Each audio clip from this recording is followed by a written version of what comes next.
Hello dear students, I am your biology teacher Roshan sir. Dear students, as we know very well, nowadays we are studying about biotechnology. It means chapter number 11th, biotechnology principles and processes. Okay? So dear students, बहुत ही easily वे में हम जान चुके हैं, हम सीख चुके हैं कि बायोटेक्नोलॉजी की डिफिनीसन क्या है, व्हाट इज़ बायोटेक्नोलॉजी, है ना। एंड हम ये भी देखे थे कि बायोटेक्नोलॉजी का यूज किन किन क्षेत्रों में होता है and principle, what is principles of biotechnology, biotechnology के सिद्धांत कौन कौन से हैं, किन किन क्षेत्रों में इनका यूज किया जाता है, ये चीज़ देखे थे। And tools use in biotechnology, way tools जिनका बायोटेक्नोलॉजी में यूज किया जाता है वो भी देखे थे। एंड मतलब कि कौन कौन से टूल्स, जैसे रिस्ट्रिक्शन एंजाइम, डीएनए और आपको जेल इलेक्ट्रोफोरेसिस, ये सब चीज़ें हम बताए थे। सो आपको लर्न होगा बहुत ईजीली तरीके से, हम एक एक पॉइंट को देखे थे। सो डियर स्टूडेंट्स, आज एक बार फिर से मैं इसकी डिफिनीसन के ऊपर चर्चा करूँगा इस नोट्स के माध्यम से। इस नोट्स को आप देखिए, बहुत ही ईजिली तरीके से सब कुछ लिखा गया है इसमें एंड आप समझ सकते हो। सो लेट्स स्टार्ट। बायोटेक्नोलॉजी, है ना। फर्स्टली हम देख लें कि बायोटेक्नोलॉजी टर्म को दिया किन्होंने था। So the term biotechnology was coined by Karl Ereky in 1917, means 1917 में कार्ल इरिकी नामक साइंटिस्ट ने बायोटेक्नोलॉजी टर्म को दिया था। Okay, then the word biotechnology is made up of two words, biology and technology. Okay, means the technique use in biology, मतलब कि वे technique जो बायोलॉजी में यूज किए जाते हैं, है ना, उसको हम बायोटेक्नोलॉजी के अंतर्गत पढ़ते हैं, वही हमारा बायोटेक्नोलॉजी है। तो इसकी एक प्रॉपर डिफिनीसन क्या बनेगी ये हम देखते हैं। So biotechnology is the integrated branch of biology dealings with the technique of using living organism. और कौन से ऑर्गेनिज्म होंगे? स्पेशली माइक्रो ऑर्गेनिज्म यूज किए जाएंगे। ओके, और enzyme from organism to produce different products and processes useful to humankind. मतलब कि biotechnology में हम माइक्रो ऑर्गेनिज्म का यूज करके उनके एंजाइम या उनके जीन से ऐसे प्रोडक्ट का प्रोडक्शन करते हैं जो ह्यूमन बीइंग के लिए क्या हो, बेनिफिशियल एंड यूजफुल हो। क्लियर, आप लोग समझ सकते हैं। एंड नेक्स्ट आपको मैं बताया था कि एक वर्ड जिसका नाम EFB शॉर्ट में बोला जाता है, यूरोपियन फेडरेशन ऑफ बायोटेक्नोलॉजी।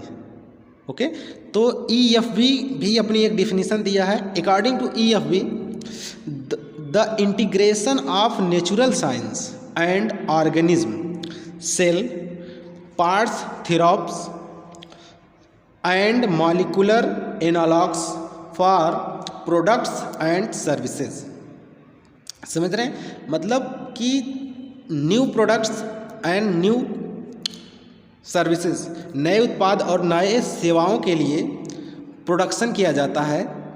इस चीज़ का ना नीचे देखिए, आपको बहुत इजीली तरीके से मैंने इसका डिफिनीसन को थोड़ा सा इजीली में लिखा है, जो इसका सेंस है। ठीक है, क्लियर देखिए, नीचे लिखा for the production of new products, नए उत्पाद को बनाने के लिए। Okay, for the production of new products and services, biotechnology is the complex study and use of microbiology, biochemistry and genetic engineering ETC।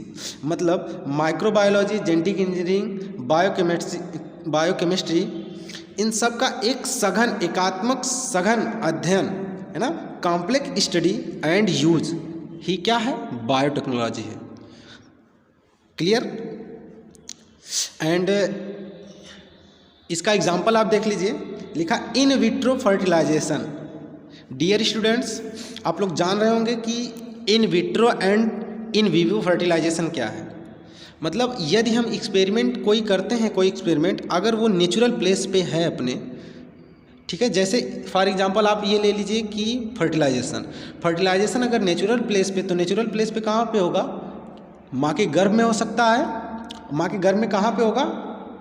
Fallopian tube. Okay, यदि fertilisation fallopian tube में हो रहा है तो वो इन विवो है, cell के अंदर है, या जो है अपने नेचुरल प्लेस पे। क्लियर है? लेकिन यदि फर्टिलाइजेशन को हम वहाँ नेचुरल प्लेस से हटा के लैब में या टेस्ट लैब में जाएंगे तो टेस्ट ट्यूब में करेंगे, तो टेस्ट ट्यूब में अगर फर्टिलाइजेशन कर रहे हैं तो उसके दौरान टेस्ट ट्यूब बेबी का प्रोडक्शन होता है।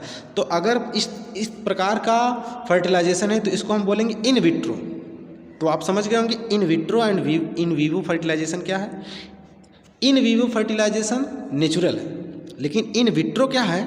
एक प्रकार से ये आपकी बायोटेक्नोलॉजी की देन है। सो यही लिखा, एग्जाम्पल में यही लिखा है, in vitro fertilisation leading to a test tube baby बनाने के लिए, एंड सिंथेसिस अ जीन का संश्लेषण सिंथेसिस करने के लिए, एंड यूजिंग इट और उसका उपयोग करने के लिए होता है बायोटेक्नोलॉजी का, and developing of DNA. Clear है? डीएनए का प्रोडक्शन करने के लिए आप जानते हैं, आगे बताया गया है आपको कौन सा डीएनए, रिकॉम्बिनेंट डीएनए, याद है? So developing of DNA and vaccine का फॉर्मेशन करने के लिए, प्रोडक्शन करने के लिए, एंड और करके क्या है? करेक्टिंग और डिफेक्टिव जीन, मतलब कि वो जीन में डिसऑर्डर, जैसे क्रोमोजोमल डिसऑर्डर जीन में है, उस जीन को ट्रीटमेंट करने के लिए इसका, जैसे आप जीन थेरेपी पढ़े होंगे। जीन थेरेपी क्या है? जब बच्चा माँ के गर्भ में एक एम्ब्रियोनिक डेवलपमेंट में ही रहता है, उस दौरान अगर उसके जीन में कोई भी डिसऑर्डर है, कोई क्रोमोजोमल या मेंडली डिसऑर्डर है, तो उसका ट्रीटमेंट होता है जीन थेरेपी के माध्यम से। और जीन थेरेपी क्या है? बायोटेक्नोलॉजी की ही ब्रांच है। क्लियर? सो वही डिफेक्टिव जीन और ऑल पार्ट ऑफ बायोटेक्नोलॉजी, ये सब के सब क्या हैं? बायोटेक्नोलॉजी के ही पार्ट्स हैं। देन डियर स्टूडेंट्स, इसके बाद हम ये जितनी चीज़ें आपको बताएगी ये आपको लर्न करके आना है। ओके, सो एंड इसके अलावा आपको प्रिंसिपल्स ऑफ बायोटेक्नोलॉजी बताए गए होंगे, याद है? प्रिंसिपल्स ऑफ बायोटेक्नोलॉजी 2 प्रिंसिपल्स बताए थे हम, है ना? On the basis of developing of biotechnology के विकास के आधार पे इसके ना कितने 2 प्रिंसिपल्स हैं। फर्स्ट क्या था? Genetic engineering, and second chemical engineering. And आप लोग बहुत ही ईजिली तरीके से जान चुके हैं कि जेनेटिक इंजीनियरिंग क्या थी। ठीक है, इसका नोट्स आपको ना, इसका डिफिनीसन लिख के या जो भी है, इसका नोट्स आपको प्रोवाइड करवा दिया जाएगा। बस आपको क्या करना है कि जो चीज़ें समझाई जाती उस चीज़ को लर्न करना है, माइंड में क्या करना है, उसको लर्न करके रखना है। बाकी नोट्स वगैरह की उसकी टेंशन नहीं, वो आपको प्रोवाइड करवा दिया जाएगा। सो आप ये समझाया जो गया था जेनेटिक इंजीनियरिंग क्या है वो आपको याद होगा, है ना? जेनेटिक इंजीनियरिंग क्या थी? यानी किसी भी ऑर्गेनिज्म का जेनेटिक मटेरियल। अब वो जेनेटिक मटेरियल क्या हो सकता है? जीन। अब जीन में आपको पता है डीएनए प्लस आरएनए होता है डियर स्टूडेंट्स। तो हमारा स्पेशली क्या, हमारा जेनेटिक मटेरियल स्पेशली डीएनए है। आरएनए में बताया था कुछ केस में होता है, वो भी कुछ वायरसों में सिर्फ। ओके, सो स्पेशली सबका जेनेटिक मटेरियल क्या होता है? डीएनए। तो वही कह रहे हैं कि सबसे पहले हम कोई ऑर्गेनिज्म लेते हैं, उसका जेनेटिक मटेरियल, उसके जेनेटिक मटेरियल के जो केमिकल्स होते हैं, यानी डीएनए के। अब आपको पता है डीएनए में कौन कौन से केमिकल्स, डीएनए का निर्माण किन किन केमिकल से? Sugar, base and acid. Acid कौन सा था? Phosphoric acid. तो जो इसमें बेस है, इसमें 2 बेस थे, प्यूरिन एंड पिरिमिडिन। याद है? प्यूरिन में आने वाले 2 बेस थे, thymine and adenine and guanine, and pyrimidine में thymine and cytosine. Clear? So यही जो एडेनिन, ग्वानिन, थायमिन, साइटोसिन, यही बेसिस हैं, ये भी एक प्रकार से केमिकल्स हैं ना। तो इनके सीक्वेंस में चेंजिंग किया जाता है या इसी को ट्रांसफॉर्म किया जाता है किसके अंतर्गत? जेनेटिक इंजीनियरिंग के अंतर्गत। सो वही यानी सबसे पहले आप किसी लिविंग ऑर्गेनिज्म को लोगे, उसके जेनेटिक मटेरियल को आइसोलेट करोगे, देन उसके केमिकल्स में क्या करो, उसके केमिकल्स को ट्रांसफॉर्म करके एक न्यू प्रोडक्ट का निर्माण करोगे। और वो प्रोडक्ट कैसा होगा? ह्यूमन बीइंग के लिए बेनिफिशियल एंड यूजफुल होगा। अगर वो बेनिफिशियल नहीं तो उसका प्रोडक्शन का कोई महत्व नहीं।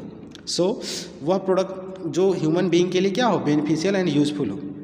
देन उस प्रोडक्ट को हम क्या करते हैं, फिर किसी होस्ट सेल में यानी होस्ट सेल स्पेशली वो इस्केरेसिया कोलाई मैं आपको बताया था, वो बैक्टीरिया, उस बैक्टीरिया का यूज़ करते हैं, उसमें फिर उसको ग्रो करवाया जाता है और फिर उसको समय समय पे आइसोलेट करके क्या किया जाता है, सेल में ट्रांसफ़र कर दिया जाता है। ये चीज़ें आप समझ रहे होंगे, तो इसकी डिफिनीसन आपको प्रोवाइड करवा दी जाएगी। देन आपका सेकेंड क्या था, chemical engineering. Clear? Chemical engineering में क्या हो रहा था डियर स्टूडेंट, फर्स्टली बहुत ही इजीली तरीके से वहाँ पे मैं आपको समझाया था, सिर्फ याद करोगे याद आएगा। आप क्या, माइक्रो ऑर्गेनिज्म लेस एक एटमॉस्फेयर का निर्माण करते, एक ऐसा एटमॉस्फेयर हम बनाते, चाहे वो हीट करके या कैसे भी बनाओ, वो एक्सपेरिमेंट करने वाले के ऊपर डिपेंड करता है। स्पेशली क्या किया जाता है, हीट करके ऐसे एटमॉस्फेयर का हम क्या करते हैं, एक ऐसा एटमॉस्फेयर बनाते हैं जो माइक्रो ऑर्गेनिज्म लेस हो, जिसमें ना तो बैक्टीरिया, ना तो वायरस, ना तो फंगस, ऐसा कोई भी माइक्रो ऑर्गेनिज्म ना हो। ठीक है। देन सेकेंड स्टेप में क्या करते हैं कि वांटेड माइक्रो ऑर्गेनिज्म को लेते हैं, सिर्फ उसी माइक्रो ऑर्गेनिज्म को लेते हैं जिसकी हमको इच्छा होती है। क्लियर? ऐसी माइक्रो ऑर्गेनिज्म को लेते हैं जिसके ऊपर हमको एक्सपेरिमेंट करना होता है, जिसकी हमको इच्छा होती है। वांटेड माइक्रो ऑर्गेनिज्म को लेंगे और फिर उसके जीन अथवा उसी के एंजाइम्स को क्या किया जाए, आइसोलेट करके उसी से एक न्यू प्रोडक्ट का निर्माण करवाया जाएगा। ठीक है। वो प्रोडक्ट आपका वैक्सीन है ना, एंटीबायोटिक्स, ये सब हो सकते हैं। तो इन सब का प्रोडक्शन किसके अंतर्गत होता है, केमिकल इंजीनियरिंग के। क्लियर है? सो अभी एक एग्जांपल आपको मैं बताया था उस दिन, ये जो कोरोना की वैक्सीन बनी है, तो कोरोना की वैक्सीन के लिए ऐसे नहीं बना होगा कि जहाँ पे कोई माइक्रो ऑर्गेनिज्म आ सकता है, नहीं, उसको माइक्रो ऑर्गेनिज्म लेस ऐसा एटमॉस्फेयर बना होगा, फिर उसमें सिर्फ उसी वायरस को लिया गया होगा या उसी माइक्रो ऑर्गेनिज्म को लिया होगा जिसके जीन से हमको वैक्सीन का प्रोडक्शन करना था, है ना। सो अगर कोरोना के वायरस वैक्सीन बनाने के लिए कोरोना वायरस की आवश्यकता होगी तो वो कैसा होगा, वांटेड माइक्रो ऑर्गेनिज्म होगा। सो इस प्रकार का वांटेड माइक्रो ऑर्गेनिज्म हम क्या करते हैं, लेते हैं और उसके एंजाइम को आइसोलेट करके नए नए प्रोडक्ट का निर्माण करते हैं, और वो भी प्रोडक्ट क्या हो, ह्यूमन बीइंग के लिए बेनिफिशियल। क्लियर? जैसे आपका मैं बताया था vaccine, antibiotics etcetera. And then एक चीज़ मैं आपको बताया था, जेनेटिक इंजीनियरिंग को ही रिकॉम्बिनेंट डीएनए टेक्नोलॉजी कहा जाता है। क्लियर? यानी एक ऐसा डीएनए बनता है जिसको हम नाम देते हैं रिकॉम्बिनेंट डीएनए। रिकॉम्बिनेंट डीएनए को बनाने की टेक्निक को ही हम बोलते हैं रिकॉम्बिनेंट डीएनए टेक्नोलॉजी, और इसके टूल्स को या इसकी टेक्नोलॉजी को हम इजीली समझ चुके हैं बोर्ड के माध्यम से। याद आ रहा होगा आपको, बोर्ड पे हमने समझा था कि रिकॉम्बिनेंट डीएनए टेक्नोलॉजी में क्या किया जाता है कि फर्स्टली एक कोई होस्ट सेल लेते हैं, याद आया, कोई एक होस्ट सेल लेते हैं, वो कोई भी बैक्टीरिया वगैरह हो सकता है, तो उससे हम एक एक्स्ट्राजेनेटिक मटेरियल उसका निकालते हैं, एक्स्ट्राजेनेटिक मटेरियल प्लाज्मिड। और प्लाज्मिड किसका होता है, एक्स्ट्राजेनेटिक मटेरियल, बैक्टीरिया का या फंगस का। ठीक है। तो वो उसको आइसोलेट करने के लिए हमको क्या करना होता है, आइसोलेशन एंजाइम की आवश्यकता होती है। आइसोलेशन एंजाइम मैं आपको तीनों बताया था, याद आ रहा होगा। देन आइसोलेशन एंजाइम का यूज़ करने के बाद स्पेशली लाइसोजाइम एंजाइम यूज़ किया जाता है बैक्टीरियल सेल से आइसोलेट करने के लिए डीएनए को। तो वहाँ से आइसोलेट करने के बाद फिर उस डीएनए पे क्या किया जाएगा कि कट लगाया जाएगा, फिर यानी डीएनए को काटा जाएगा, फिर एक न्यू डीएनए ला के उसमें ऐड किया जाएगा, और ऐड करने के बाद उसको जोड़ दिया जाएगा। जोड़ने के लिए, काटने के लिए रेस्ट्रिक्शन एंजाइम, फिर जोड़ने के लिए डीएनए लाइगेज एंजाइम, ये सब चीज़ें अभी आगे हम पढ़ेंगे। तो ऐसे करके एक नया डीएनए का निर्माण होता है, प्रोडक्शन होता है, उस डीएनए को हम नाम देते हैं रिकॉम्बिनेंट डीएनए। ठीक है। सो यह भी एक प्रकार की जेनेटिक इंजीनियरिंग है, और जेनेटिक इंजीनियरिंग में रिकॉम्बिनेंट डीएनए को बनाने की टेक्निक को रिकॉम्बिनेंट डीएनए टेक्नोलॉजी कहते हैं। Hence genetic engineering is also known as recombinant DNA technology. Clear? Then recombinant DNA technology को बनाने के लिए जो जो टूल्स यूज किए जाते हैं ये भी हमने आपको बारी बारी समझा दिया। याद आया? DNA, then enzyme, then gel electrophoresis. तो यहाँ पे कुछ टूल्स आपके एनसीईआरटी में पेज नंबर 195 यानी 195 पे दिया है। आप इसको देखिए, मैं आपको इस अंडरस्टैंड कर दे रहा हूँ, क्लियर हो जाएगा। आगे की चीज़ें जो हमने अभी बताया आपको, इसका नोट्स आपको मिल जाएगा, ठीक है।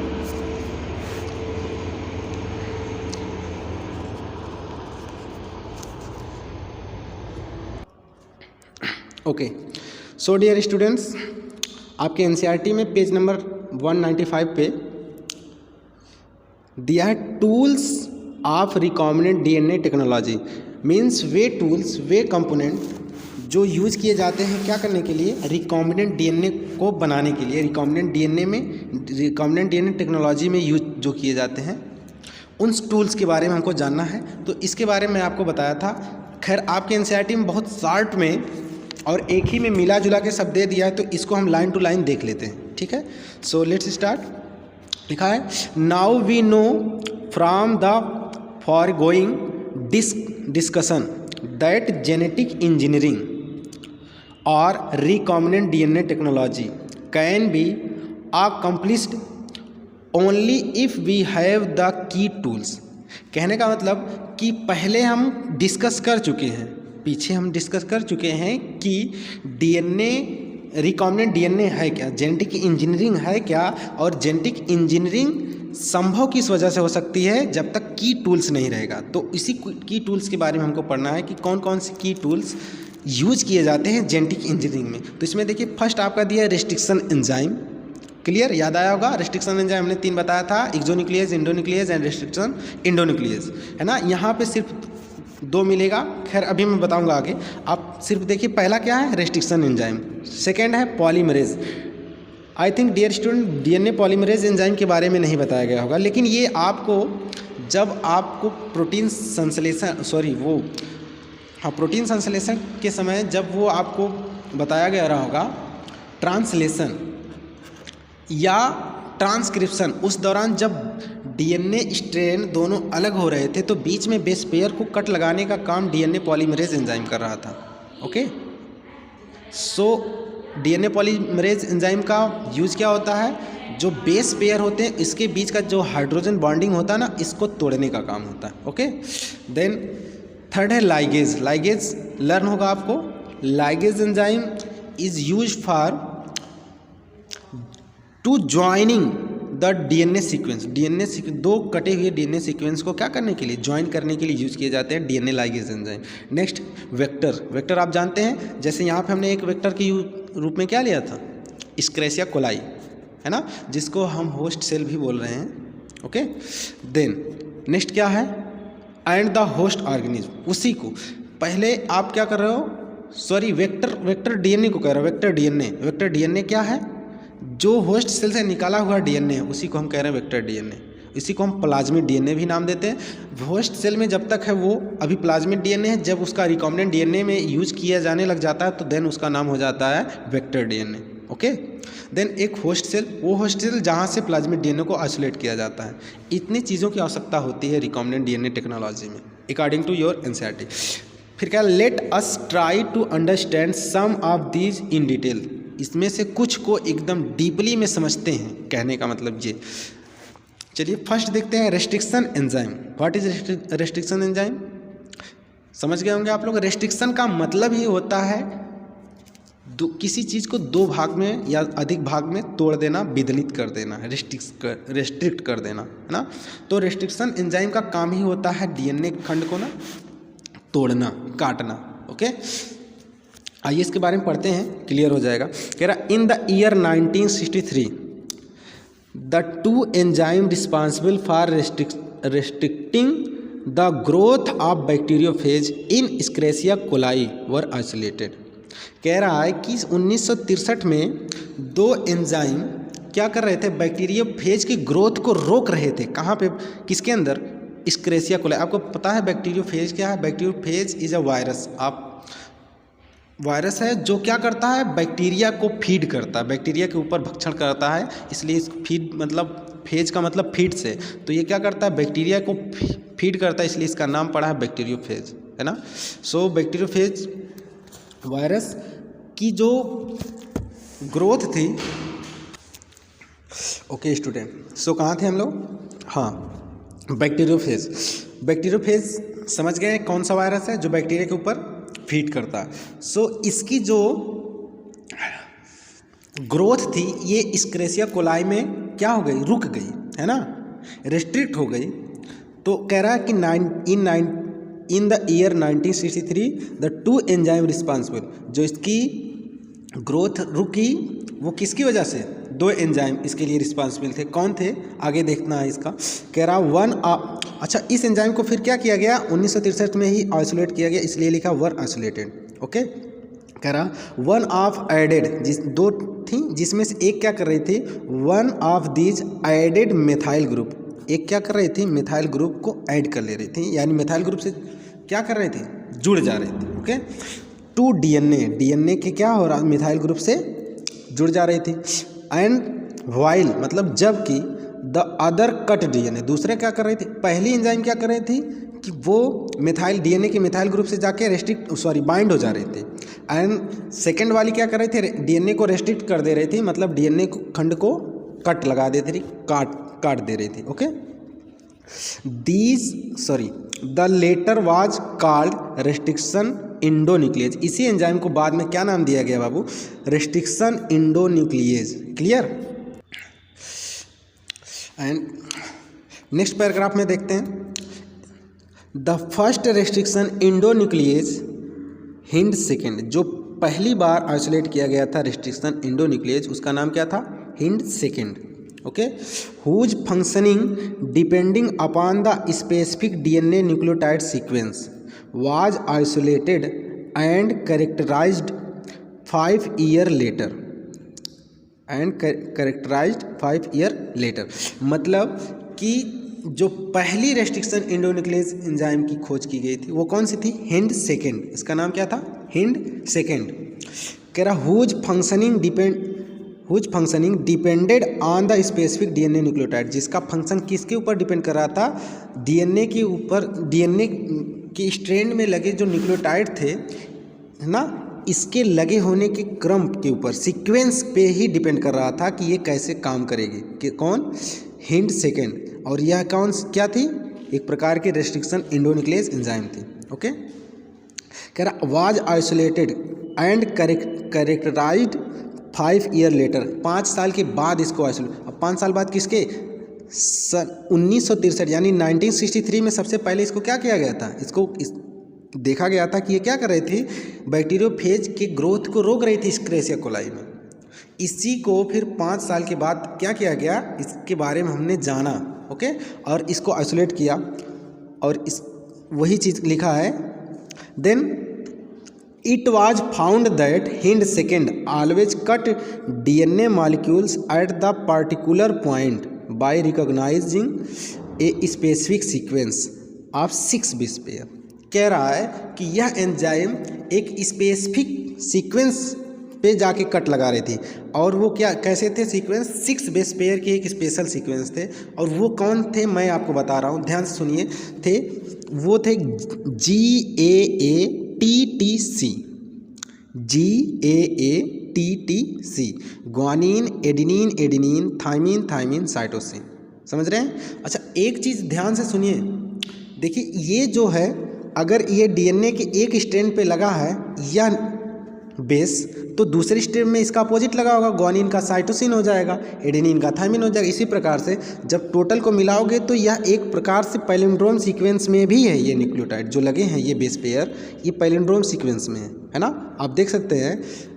तो इस पे ये क्या कर रहा था, ऐसे पोजीशन को रिकग्नाइज कर रहा था, वहाँ पे कट लगा रहा था। तो उसी को कह रहा है whose functioning depend on the specific DNA nucleotide, है ना, डीएनए के एक स्पेशल न्यूक्लियोटाइड सीक्वेंस पे क्या कर रहा था, ये इसका फंक्शन डिपेंड कर रहा था। Was isolated and characterised 5 year later, इसको 5 साल के बाद हमने क्या किया, आइसोलेट किया, प्राप्त किया। फिर कह रहा it was found that Hind second always cut DNA molecules at the particular point by recognising a specific sequence, वही जो मैंने बताया अभी, सीक्वेंस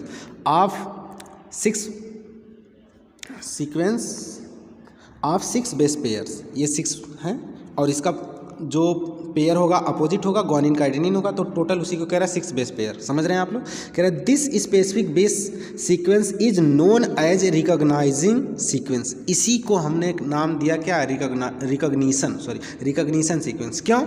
क्योंकि यह क्या कर रहा था कि जो हिंड सेकेंड था इसको ना हिंड सेकेंड को रिकॉग्नाइज कर दे रहा था, पहचान जा रहा था। क्योंकि हिंड सेकेंड का काम क्या था कि आपको मैंने बताया था हिंड सेकेंड क्या है, रेस्ट्रिक्शन इंडोन्यूक्लियेज है। रेस्ट्रिक्शन इंडोन्यूक्लियेज कहाँ से कट लगाता है, ग्वानिन पोजीशन से कट लगाता है, एक स्पेसिफिक हिंड से कट लगाता है। एंड थर्ड आपको मैंने क्या बताया, स्टिकी एंड पैलिंड्रोम सीक्वेंस से कट लगाता है। तो स्टिकी यहाँ पे नहीं दिख पाएगा आपको, लेकिन पैलिंड्रोम दिख रहा है कि नहीं दिख रहा, तो ये पैलिंड्रोम सीक्वेंस है। तो यहाँ पे जैसे कट लगा रहा था जो एंजाइम, तो तुरंत जान जा रहा था ये हिंड सेकेंड है। इसलिए ये सीक्वेंस हिंड सेकेंड को पहचानने का, रिकॉग्नाइज करने का वर्क कर रहा था। इसलिए इसको हमने नाम क्या दिया था, recognition sequence. Okay, for hind second. Okay, तो हिंड सेकेंड कौन था, restriction इंडोन्यूक्लियेज। I hope you are understanding all dear student। So आगे देखते हैं, लिखा है besides Hind second today we know more than. Hind second के अलावा today we know more than 900 restriction enzyme. Hind second restriction enzyme के अलावा अभी भी हम लोग क्या कितने एंजाइम जानते हैं, 900, टोटल 900 रेस्ट्रिक्शन एंजाइम हमको क्या है, ज्ञात है। कह रहा है that has been isolated from, जो कहाँ से आइसोलेट किए गए थे, from over 230 strains of bacteria. Strain का मतलब आप समझ रहे हैं, आपको ग्रिफिथ का एक्सपेरिमेंट में बताया गया रहा होगा वहाँ पे कि 2 स्ट्रेन थे, एक रफ था एक आर था। स्ट्रेन का मतलब, और जो रफ वाला था वो कैसा था, वो वायरुलेंट था, नॉन वायरुलेंट था, और जो स्मूथ था वो वायरुलेंट था। मतलब वहाँ पे 2 बैक्टीरिया वही सेम थी, है ना, स्ट्रेप्टोकोकस निमोनी या डिप्लोकोकस निमोनी बैक्टीरिया सेम थी, उसी के 2 स्ट्रेन हमने बनाया था। मतलब 2 प्रभेद, 2 रूप तैयार किया था। स्ट्रेन का मतलब हो गया आपका रूप से, समझ रहे हैं। तो यहाँ पे क्या है, जो बैक्टीरिया के ऐसे 230 स्ट्रेन तैयार किए गए थे, इसमें आपको 900 रेस्ट्रिक्शन एंजाइम मिले। ठीक है, वहीं से आइसोलेट किए गए उस स्ट्रेन से, 230 स्ट्रेन से कितने 900 रेस्ट्रिक्शन एंजाइम आइसोलेट किए गए। ओके, फिर कह रहा विच रिकॉग्नाइज डिफरेंट रिकॉग्निशन सीक्वेंस, जो सब के सब किस लिए ज्ञात थे, एक विभिन्न प्रकार के रिकॉग्निशन सीक्वेंस के लिए क्या थे, जाने जाते थे। जैसे यहाँ पे हिंड सेकेंड कौन सा सीक्वेंस पे कट लगा रहा है, ये GAATTC। तो ऐसे जितने भी एंजाइम थे, है ना, 900, ये सब अपना एक स्पेशल सीक्वेंस पे कट लगाते हैं, इसलिए ये सब के सब उसी नाम से क्या होते हैं, जाने जाते हैं। क्लियर? तो यहाँ पे क्या है, जो इसको हमको पढ़ना, ये कौन सी है, हिंड सेकेंड। ये किस पोजीशन से या किस सीक्वेंस से कट लगा रही थी, पैलिंड्रोम सीक्वेंस। वो पैलिंड्रोम सीक्वेंस कौन सा था, GAATTC। Clear? Guanine, adenine, thymine, cytosine. Next paragraph में देखते हैं, लिखा the convention for naming these enzyme is the first letter. अब देखिए इस एंजाइम का जो नाम कैसे पड़ता है, ये चीज़ देखना। तो कह रहा the convention of naming these enzyme is first letter of name comes from the genus. आपको पता है किसी भी लिविंग ऑर्गेनिज्म का जो साइंटिफिक नेम होता है वो 2 से मिलके बनता है। पहला क्या होता है, जीनस, एंड सेकेंड होता है स्पीसीज। तो यहाँ पे कह रहा है कि जब इस एंजाइम का नाम पड़ता है तो जिस बैक्टीरिया से या जिस लिविंग ऑर्गेनिज्म से या आइसोलेट किया गया उसके जीनस का पहला लेटर पहले लिखा जाता है, देन स्पीसीज का 2 लेटर लिखा जाता है। तो देखिए वही लिखा है, and the second 2 letter comes from the species. समझ रहे हैं? फिर कह रहा of the prokaryotic cell from which they were isolated, जिससे ये क्या किए गए, आइसोलेट किए गए। एग्जाम्पल देखिए, कह रहा EcoRI, ये कहाँ से आया, कम्स फ्रॉम स्क्रेसिया कोलाई। देखिए स्क्रेसिया कोलाई में स्क्रेसिया ये क्या है, जीनस है। तो यहाँ जीनस से पहला लेटर ले लिया गया E, एंड कोलाई से 2 लेटर लिया गया CO। फर्स्ट के 2 लेटर लिए गए हैं, तो यहाँ पे हो गया E को इतना हो गया। देन आर आई कहाँ से आया ये चीज़ देखना है। कह रहा इको आर आई 13 लिखा है ना, कह रहा in Eco R I the letter R is derived from the name of strain, या स्ट्रेन के नाम से, जैसे स्ट्रेन कौन सा था इसका, आर स्ट्रेन था, तो वहाँ से आर ले लिया गया। ठीक है, फिर कह रहा Roman number following the name, जो 13 लिखा है 13 वो क्या है, Roman number following the name indicate order in which the enzyme were isolated from the strain of bacteria. जितनी बार स्ट्रेन एक्सपेरिमेंट में जितनी बार स्ट्रेन बनाया जा रहा था, तो यह कौन सी स्ट्रेन से किस बार किस नंबर पे बने हुए स्ट्रेन से यह आइसोलेट किया गया है, उसके अकॉर्डिंग पे वहाँ पे जो 13 14 ऐसे लिखा वो है। तो जो यहाँ पे 13 है, तो यानी यहाँ पे जो बैक्टीरिया का स्ट्रेन बना होगा, इस्क्रेसिया कोलाई का जो 13वां स्ट्रेन बन के तैयार हुआ होगा, उससे यह आइसोलेट किया गया ये एंजाइम था, इसलिए इसको हम बोलते हैं इको आर आई 13। क्लियर। लिखा है restriction enzyme belongs to a larger class of enzyme. अब थोड़ा सा चर्चा कर लेते हैं रेस्ट्रिक्शन एंजाइम के बारे में बढ़िया से, कि रेस्ट्रिक्शन एंजाइम कहाँ से बिलोंग करता है, कौन कौन सा होता है, जो मैंने आपको बताया था, है ना। तो मैंने आपको 3 टाइप्स बताए थे, आगे मिलेगा अभी देखिए। कह रहा restriction enzyme belongs to a larger class of enzyme called nuclease. इसी आधार पे ना रेस्ट्रिक्शन इंडोन्यूक्लियेज एक्सोन्यूक्लियेज पढ़ा है। ठीक है, लिखा है दीज आर 2 काइंड्स, जो कितने प्रकार के, 2 प्रकार के, एक्सोन्यूक्लियेज एंड इंडोन्यूक्लियेज। अब देखिए आप लोग थोड़ा सा बात कंफ्यूज होंगे, ये कि मैंने आपको बताया था 3 एंजाइम रेस्ट्रिक्शन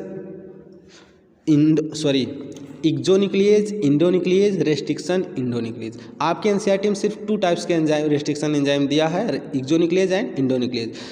जो इंडोन्यूक्लियेज है इसी को रेस्ट्रिक्शन इंडोन्यूक्लियेज कह रहा है एनसीईआरटी, लेकिन आपको स्पेशली मैंने क्लासिफाइड करके बता दिया था कि एक्सोन्यूक्लियेज कट कहाँ से लगाता है बाबू, डीएनए के इंड, डीएनए पे जो लगा न्यूक्लियोटाइड का सीक्वेंस है इसके इंड वाले पोजीशन से। अब इंड क्या होता है, 5 प्राइम इंड होगा या 3 प्राइम इंड होगा, तो यहाँ से वो कट लगाएगा एक्सोन्यूक्लियेज, और इंडोन्यूक्लियेज बीच के सीक्वेंस से लगाता है। लेकिन जो यहाँ पे इंडोन्यूक्लियेज लिखा है वही मैंने आपको बताया रेस्ट्रिक्शन इंडोन्यूक्लियेज। रेस्ट्रिक्शन इंडोन्यूक्लियेज स्पेसिफिक इंड से कट, स्पेसिफिक पोजीशन से कट लगाता है। वही चीज़ देखिए आगे लिखा है, कह रहा है these are 2 types exonuclease and endonuclease. Exonuclease remove the nucleotide from the end of DNA. End of DNA मतलब कि डीएनए के इंड पोजीशन से क्या करता है, न्यूक्लियोटाइड को रिमूव करता है। क्लियर। एंड इन लिखा वेयर है, जबकि endonuclease make a cut specific position, एक स्पेसिफिक पोजीशन से कट लगाता है। कौन, इंडोन्यूक्लियेज, जिसको हमने नाम क्या दिया है, हम लोग क्या पढ़े, रेस्ट्रिक्शन इंडोन्यूक्लियेज। क्लियर, वही एंजाइम है, यहाँ पे सिर्फ इंडोन्यूक्लियेज लिखा। देन कह रहा है specific position with the DNA, with in the DNA. DNA में क्या करता है, स्पेसिफिक पोजीशन से। और मैंने इसी को स्पेसिफिक पोजीशन को 3 प्रकार से बताया था। पहला क्या, अब वो स्पेसिफिक पोजीशन देखेगा कि हाँ right to right base pair match कर रहे हैं, ठीक। दूसरा चीज़ स्टिकी इंड होना चाहिए। तीसरी वो ग्वानी पोजीशन से कट लगाएगा, लेकिन वो पोजीशन जो कहाँ है, पैलिंड्रोम में होना चाहिए, ठीक है। कैसे होने चाहिए, पैलिंड्रोम सीक्वेंस में होने चाहिए। यही सब देख के एक स्पेसिफिक पोजीशन बनता है, वहीं से कट लगाता है कौन, restriction endonuclease. Okay students. Then 2 minute और लिखा, ईच इस restriction endonuclease functions by inspecting the length of DNA sequence. जितने भी रेस्ट्रिक्शन एंजाइम है ना, सब के सब फंक्शन करते हैं किसके ऊपर, on the base of DNA के लेंथ में। डीएनए के स्ट्रेन में जो लगे हुए न्यूक्लियोटाइड हैं, इनके नंबर्स और टोटल डीएनए की लंबाई के बेस पे ही जो है क्या होता है, रेस्ट्रिक्शन इंडोन्यूक्लियेज फंक्शन करता है। वन इट फाइंड, जब यह एक बार क्या हो गया, पा गया, टोटल न्यूक्लियोटाइड लगे हैं, उसमें से जैसे इसको स्पेसिफिक पोजीशन मिल गया, पैलिंड्रोम सीक्वेंस मिल गया, है ना, तब कह रहा one it find its specific recognition sequence. जैसे इसको रिकॉग्निशन सीक्वेंस मिलता है, इट विल बाइंड, या वहीं से क्या हो जाता है, जुड़ जाता है कौन, restriction endonuclease to the DNA and cut, जुड़ जाता है और क्या करता है, कट लगाता है। Each of 2 strand of double helix at specific point in their sugar phosphate backbone. इसका मतलब समझ रहे हैं, शुगर फास्फेट बैकबोन क्या है, या जहाँ एक बार स्पेसिफिक पॉइंट पा जाता है ना, पैलिंड्रोम सीक्वेंस पा जाता है, और इसका कौन सा सीक्वेंस है, कौन सा, guanine adenine adenine thymine thymine cytosine, यही है। तो यहाँ पे जैसे इसको ये मिल गया, वहीं से ये बाइंड हो जाता है और फिर वहीं से कट लगाता है, और कट किसको लगाता है, sugar phosphate backbone. Sugar phosphate backbone क्या थी डियर स्टूडेंट, मैंने आपको डीएनए बना के बताया था, जो इस पे स्टेयर लाइक, जो सीढ़ी के पायदान वाली जो संरचना होती है स्टेयर लाइक, उसको नहीं, वहाँ पे तो बेसेस लगे होते हैं, है ना। इस बेस के अलावा जो रेलिंग होती है सीढ़ी के किनारे किनारे पे, यहाँ पे शुगर एंड फास्फेट लगे होते हैं। याद आया आपको, रिमेंबर। देन आप जो भी मैं बोल रहा हूँ बस रिमेंबर करते रहिए, आपको सब आता चला जाएगा, ठीक है। आपको याद आ गया, रेलिंग के किनारे किनारे क्या लगे रहे, शुगर एंड फास्फेट। तो इसी शुगर फास्फेट के लगे होने को यहाँ इसी ना रेलिंग को बोला शुगर फास्फेट बैकबोन, इसको कट लगा देता है कौन, रेस्ट्रिक्शन इंडोन्यूक्लियेज। कह रहा each restriction endonuclease recognise a specific palindromic, देखिए जो मैंने नाम लिया था आ गया यहाँ पर, each restriction endonuclease recognise a specific palindromic nucleotide sequence in DNA. कहाँ क्या करता है रिस्ट्रिक्शन इंडोन्यूक्लियेज, क्या होता है, पहचानता है किसको, पैलिंड्रोम सीक्वेंस को, जो कहाँ पे लगे होते हैं, डीएनए में। ओके, डीएनए में जो न्यूक्लियोटाइड होते हैं, उस न्यूक्लियोटाइड का निर्माण किससे, शुगर बेस फास्फेट से होता है। तो जो उसमें बेस लगे होंगे, तो बेस के का लगे होने का जो क्रम होगा, अगर वो पैलिंड्रोम सीक्वेंस में है, तो वहाँ पे रेस्ट्रिक्शन इंडोन्यूक्लियेज उसको क्या करेगा, रिकॉग्नाइज करेगा, वहीं से जुड़ेगा और वहीं से कट लगाएगा। यही इसके कहने का मतलब है। नीचे आप डायग्राम के माध्यम से देखिए समझ सकते हैं, दो डीएनए, अब दो डीएनए आपको बना है, मैंने बताया था दोनों डीएनए कहाँ से, एक वेक्टर है एक फॉरेन डीएनए। वेक्टर डीएनए कहाँ से आया था, वेक्टर डीएनए आया था आपके होस्ट सेल से। कहाँ से आया था, होस्ट सेल। होस्ट सेल आपकी कौन सी थी, इस्क्रेसिया कोलाई, है ना। होस्ट सेल कोई भी हो सकती है, वो डिपेंड करेगा उसके डीएनए के ऊपर।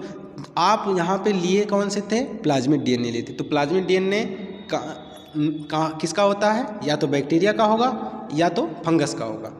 तो यहाँ पे हमने बैक्टीरिया का प्लाज्मिड डीएनए लिया था। जो बैक्टीरिया के अंदर एक एक्स्ट्रा जेनेटिक मटेरियल होता है, उसके पर्सनल जेनेटिक मटेरियल के अलावा एक एक्स्ट्रा जेनेटिक मटेरियल होगा, उसको हम नाम देते हैं प्लाज्मिड, चाहे वो बैक्टीरिया का हो चाहे वो फंगस का हो। तो यहाँ पे एक बैक्टीरिया हमने लिया था होस्ट के रूप में, इस्क्रेसिया कोलाई, जिसको हम शॉर्ट फॉर्म में बोलते हैं ई कोलाई, ठीक है।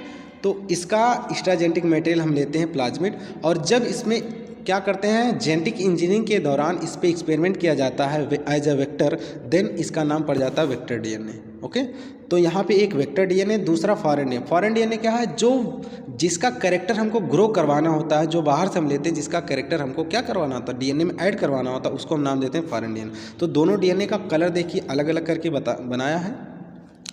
और अब देखिए कह क्या रहा है कि ये दोनों डीएनए हैं। देन अब ये किसका है, ई कोलाई का। देखिए यहाँ पे लिखा भी है बीच में ई कोलाई, ई को आर आई का मतलब ये है कि यह इस्क्रेसिया कोलाई